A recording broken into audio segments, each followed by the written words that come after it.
বড় বৌমা। হ্যাঁ মা। এই মেজো বৌমা কিছু খেতে খেতে দাও। হ্যাঁ। কি চেহারা হয়েছে, যাও মা। এসো চন্দ্রী।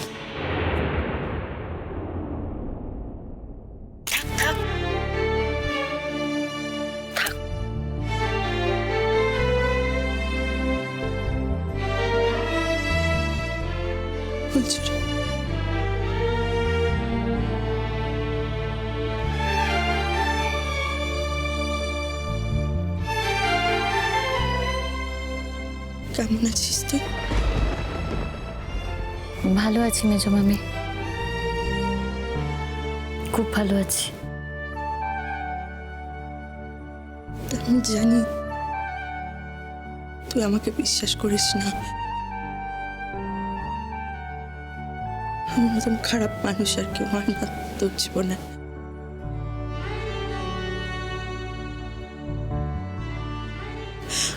আমি না যা বলেছিলাম, কিছু কথা বলেছিলাম রেগে গিয়ে, আমি এই অপরাধটা করিনি।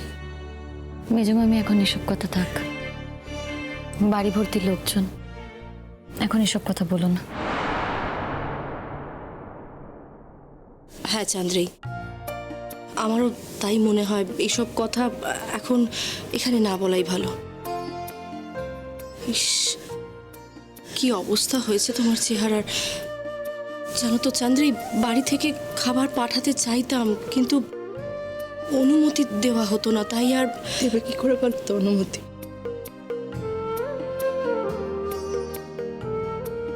যে জঘন্য অপরাধের কালি আমার মাথায় লিখেছে,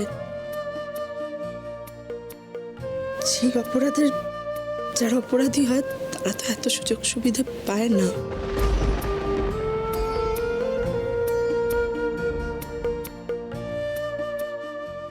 আমি তো দাগি আসামি।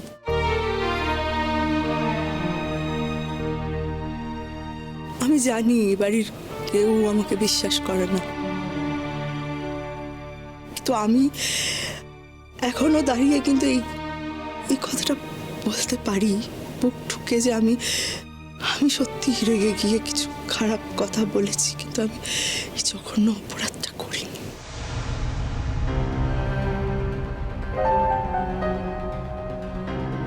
যে অপরাধ করেছে সে হলো শ্রীরূপা।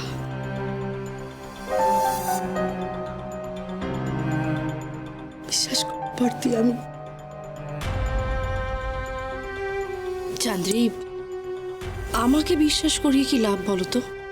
আমার বিশ্বাস করা না করায় কি আসে যায়? যাদের বিশ্বাস হওয়া দরকার তারা যদি বিশ্বাস করে তবেই না।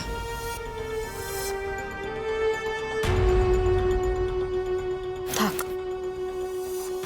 এখন এসব কথা এখানে বলার কোনো দরকার নেই। এসব কথা থাক, তুমি যাও গিয়ে ফ্রেশ হয়ে নাও, যাও।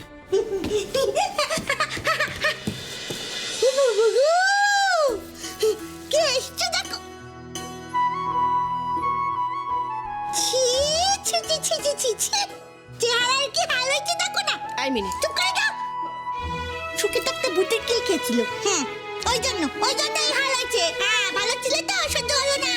ব্যস্ত ছিলে বাবু, স্কুলে চাকরি করতে, আমার মায়ের উপরে সর্দারি করতে। চুপ করো তুমি। তোমার উপরে কিরম অর্ডার করতো? হ্যাঁ, ফুলজুরির উপরে অর্ডার করতো।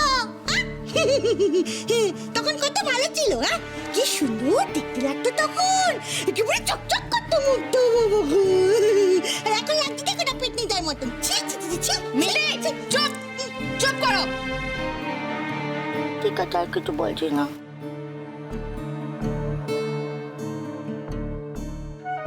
চলো চন্দ্রী, এসো। তোমার মেয়ের তো বিয়ে হচ্ছে, চোরের মেয়ে। চোরের মেয়ের পরে কিন্তু আমার মেয়ে একদিন তোমাকে বলে দিয়েছে, বুঝতে পারছো তো? কি হলো? কোনটা লাভ হলো না? লালনটাকে মারতে গেছিলে, পৃথিবী থেকে সরাতে গেছিলে, কিছু তো করতে পারলে না। মিমি দেখো, তোমার সামনে একেবারে সরাসরি দিব্যি জল জল করছে। তুমি এত কথা বলবে? আর একটাও যদি কথা বলো না, তোমাকে এখানে ঘোরাঘুরি করা কিন্তু আমি বন্ধ করে দেবো। ঠিকই তো বলছে মিমি। মিমি,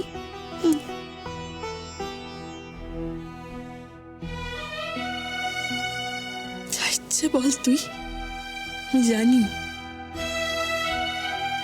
তুই সবসময় সত্যি কথা বলিস তো, আর আজকের এই সত্যিগুলোই আমার প্রাপ্য। আমি জানি, যা ইচ্ছে বল। ভালো আছিস তো মা? হ্যাঁ ভালো আছি, ভালো আছি। কেঁদো না, আমার এবার কান্নাকাটি ভালো লাগে না বাপু। দেখি সরো। ও টাপি, ও তুমি শোনো। আমি কি কিছু ভুল বলেছি বলো টাম্মি? আমি কি কিছু বলেছি ভুল? না কিছু বলনি, শোনো তুমি তো এখন ছোট। হ্যাঁ, বড়দের কথার মাঝখানে কথা বলতে নেই, এটা করো না। দূর বাবা, কখনো বড় বানিয়ে দিচ্ছে, কখনো ছোট বানিয়ে দিচ্ছে, কিছুই বলতে পারি না রে বাবা। শোনো, কেমন লাগছে আমাকে দেখতে? খুব ভালো, খুব সুন্দর, খুব সুন্দর। ভালো লাগছে, দেখো, দেখো। বাহ, বাহ, বাহ, বাহ, বাহ। ফুলদানি দেখো, দেখো। ফুলদানি! দেখো, মুখটা কিরকম তেলের হাড়ির মতো বানিয়ে রেখেছে, দেখো না। এই, আমার কেমন দেখতে লাগছে বল? ভালো লাগছে সোনা দিদি। কেমন দেখতে লাগছে আমাকে? খুব মিষ্টি লাগছে তোমাকে দেখতে। আচ্ছা ঠিক আছে, ঠিক আছে, আমি একটু বাবার কাছে যাই। হ্যাঁ, আমার দরকার আছে, বুঝতে পেরেছো তো? একটু খিদেও পেয়ে গেছে, একটু দেখি কি করতে, বাবাকে দেখি দেখি।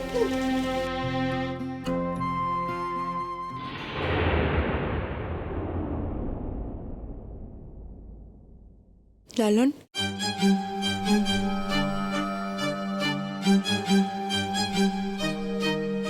তুমি আমাকে ক্ষমা করেছো তো? তুমি তো নিশ্চয়ই সব জানো।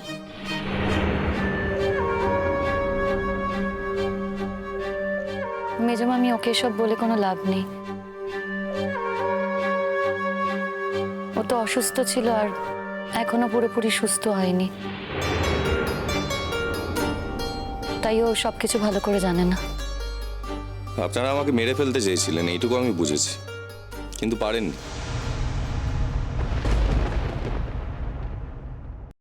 দেখুন, আমি আবার সশরীরে এখানে দাঁড়িয়ে আছি। আমি একটা নতুন জন্ম পেয়েছি, তাই জন্য আবার সবার সঙ্গে দেখাও হয়ে গেছে।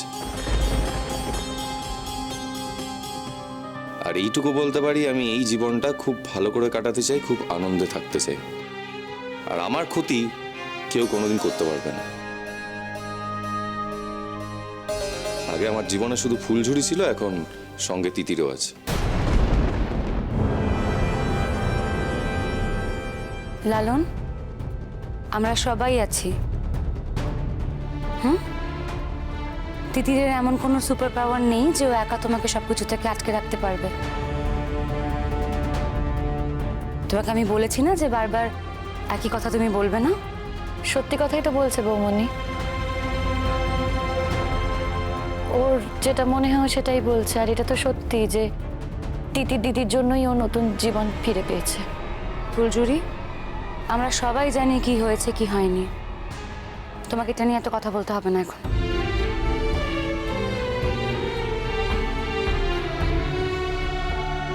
যাই হোক, আপনি খুব টায়ার্ড।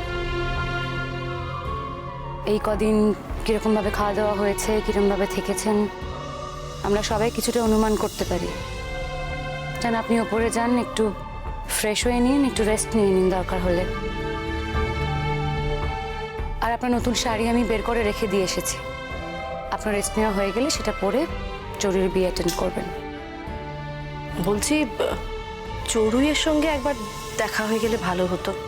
হ্যাঁ, চড়ুই মনে মনে খুবই আপসেট হয়ে পড়েছে। হাজারোক মা তো।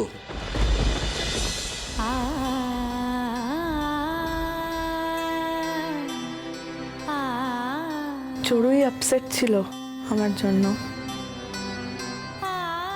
তুমি আমার জন্য আপসেট হওনি বলো?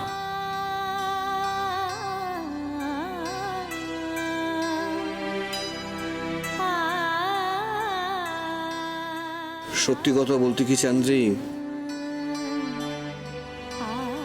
তোমার পরিচয় দিতে আমার লজ্জা হয়।